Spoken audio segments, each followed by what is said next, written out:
Finally, VP Sara nagsalita na tungkol sa ginawa ng Supreme Court sa issue ng impeachment complaint. Ayan, syempre itong balitang ating matutunghayan ngayon ay nagmula kay Malacanang Watch 2024. At ito po ang inyong lingkod na si BT na magbibigay ng reaksyon at komento dito sa video na ating matutunghayan ngayon. At huwag na natin pagtagalin at sabay-sabay na nating panoorin ang laman ng video na hatid sa atin ni Malacanang Watch 2024 at bibigyan natin ng reaksyon ang balitang ito. Pasok! Hey, ayan na nga, no? Pakinggan natin ang official statement ni Vice President Inday Sara Duterte. Ayan, syempre bago natin simulan ng video ito, nais ko nga pala magbigay ng credits dito sa boses at video na matutunghayan natin ngayon at bibigyan ng reaksyon walang iba kundi si Don Mar TV. Syempre huwag niyo kalimutang suportahan ang channel ni Sir Don Mar TV, mga katunay, pakibisita po yan. At huwag niyo kalimutang mag-subscribe at mag-follow para maging updated po kayo sa mga vlogs, reactions at sa mga balita na hinahatid sa atin ni Don Mar TV. Ipagpatuloy natin. Patungkol po sa balita na upheld ng Supreme Court yung impeachment laban dito kay VP Sara, no? Ano ang naging reaction nitong si VP Sara patungkol po sa desisyon ng Supreme Court, okay? Kasi po kanina ay ibinalita natin yung reaction ni Tito Soto na siya po ay umiyak.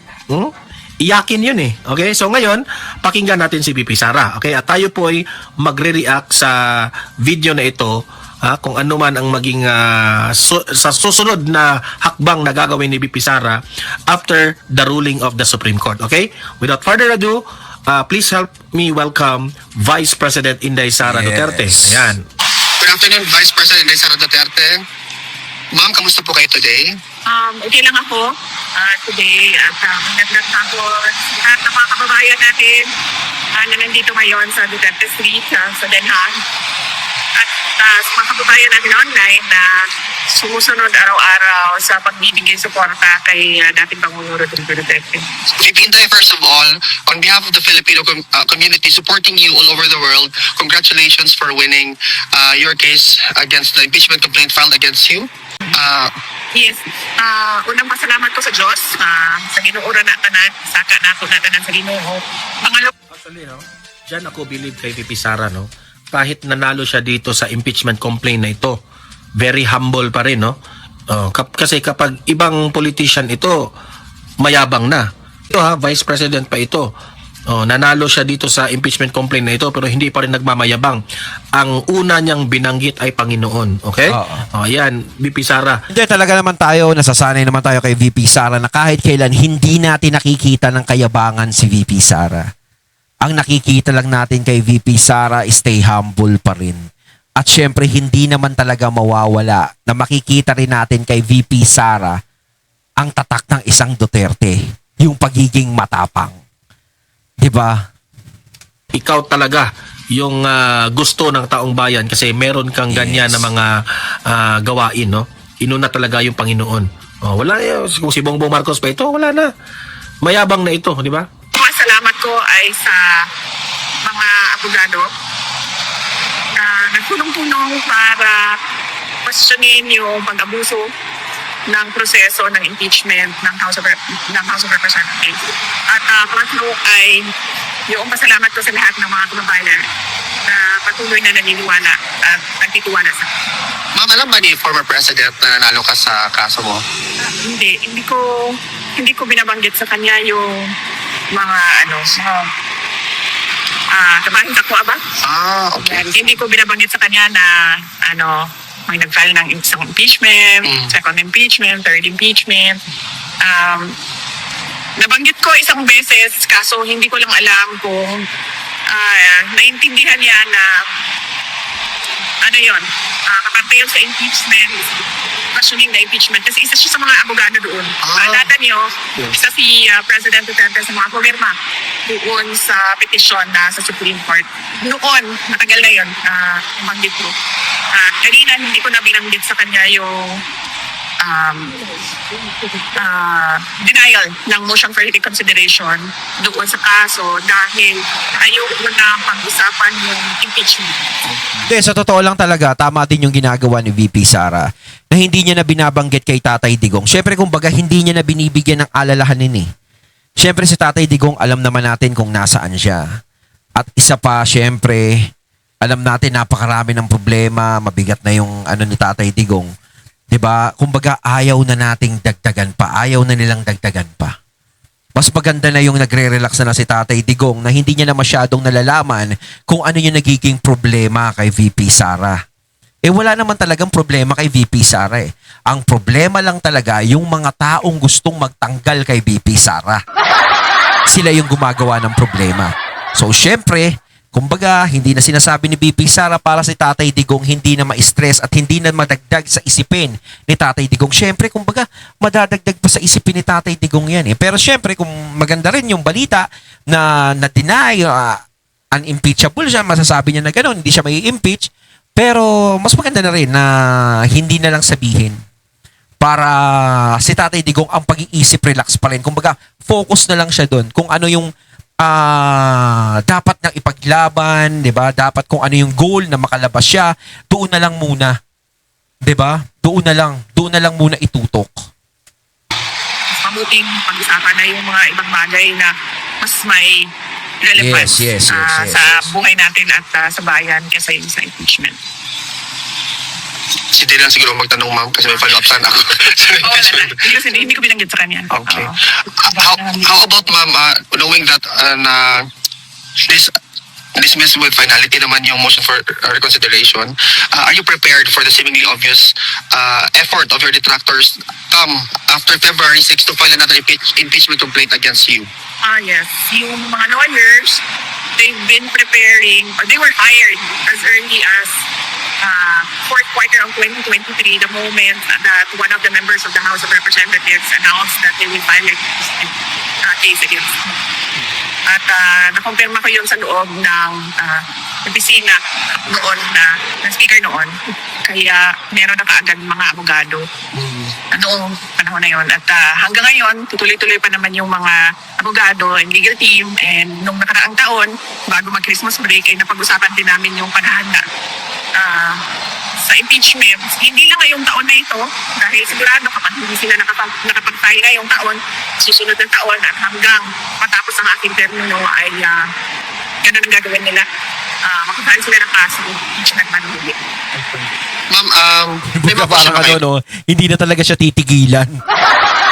Hanggat hindi natatapos yung termino niya. Guys? Wala na ba? Walang question? Ma'am, do you have a message na lang sa mga kababayan natin na talagang sobrang nasiyahan, including myself, for this positive development? Hinay-hinay lang sa celebration. Don't drink and drive, mga kababayan. Mag-celebrate kayo, pero celebrate responsibly. Huwag ubusin ang pera sa bisyo. At huwag magmaneho ng lasing. Tama. Kung maaari ay dyan na lang kayo sa mga bahay ninyo mag-celebrate or mag-celebrate kayo online. Mas mura yun. Internet lang ang kapital ninyo. Data lang. VP Inday, mabuhay ka, stay strong. Thank you. Ayun, Salamat mabuhay, sa inyo. VP Sara. Ang ano ko ay wish ko talaga lahat para sa bagong taon ay paulit-ulit naman yun. Good health and happiness para sa inyo. Thank you, VP. Okay, ayan na nga. Baka mamaya sabihin na naman ng iba, ayan nasa dahig si VP Sara. O sabihin na naman iba, kita niyo yung Vice President, nandiyan sa dahig. Ayan. Maging issue na naman yan. Di ba? Kaya nga sinasabi ko sa kanila, kung gusto nilang magtrabaho si VP Sara, di ba, at umuwi dito sa Pilipinas, bigyan nila ng maayos na trabaho. Di ba? Kasi kung tutuusin, yes, Vice President si VP Sara. No? Vice President siya, oo. Kailangan talaga siya dito. Ang tanong, yung mga taong nakapaligid sa kanya, kailangan ba siya? Tayong taong bayan, yes, kailangan natin si VP Sara. Ang tanong nga yung mga taong nakapaligid ba, kailangan siya? 'Di ba?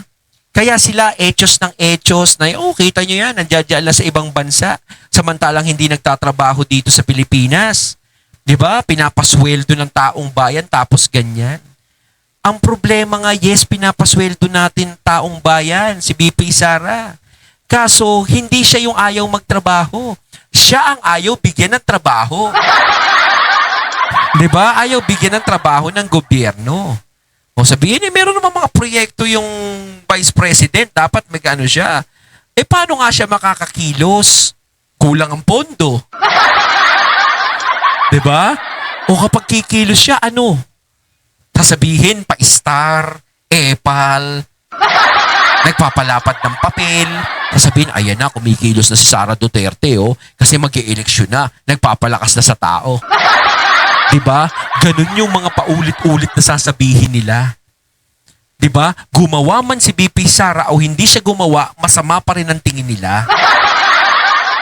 So, anong dapat gawin ni BP Sara? O bahala na lang kayo dyan sa buhay nyo. Diba? Kayo ang rumisulba ng problema. Total, sila lang naman ang magaling, diba? Oh, si BP Sara hindi. Oh, kaya nga, di ba ganyan? Ako nauunawaan ko eh. Yung ewan ko nga lang ba doon sa mga makikitid ang isip na nagsasalita na pinapasweldo ng mga tao tapos ganyan nasa ibang bansa. Kaya nga tingin ko sa kanila, napaka-stupido talaga nila lahat. At na itong si Vice President Inday Sara Duterte sa Supreme Court, sa kanyang supporters, at higit sa lahat, no, nagpapasalamat siya sa ating Panginoon. Okay? Yes. So, ganyan po ka-humble yung ating Vice Presidente. At nabanggit niya na hindi niya pinaalam, no, kay FPRRD. Sa tingin ko naman tama 'yon kasi ang dami na ng problema ni FPRRD sa kanyang kaso, no? Yes. Ang dami pang Yun yung dapat sinasabi natin. pag-isipan ni Tatay Digong, tapos ayaw siguro ni VP Sara na i-insert pa itong problema niya, no? Kahit nanalo siya. Pero at least, no, makapag-focus po ang si FPRRD sa kanyang case at ang kanyang legal team. Okay? At nagpapasalamat rin si VP Sara sa kanyang mga supporters na alam naman natin na itong mga supporters na ito ay sobrang dami po.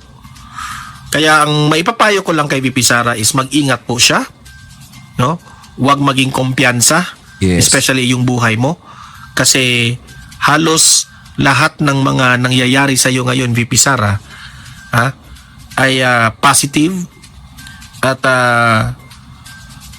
alam naman yan ng mga kalaban mo na malakas ka, at dahil malakas ka at posibleng mananalo ka sa Dahil malakas ka, mahina sila.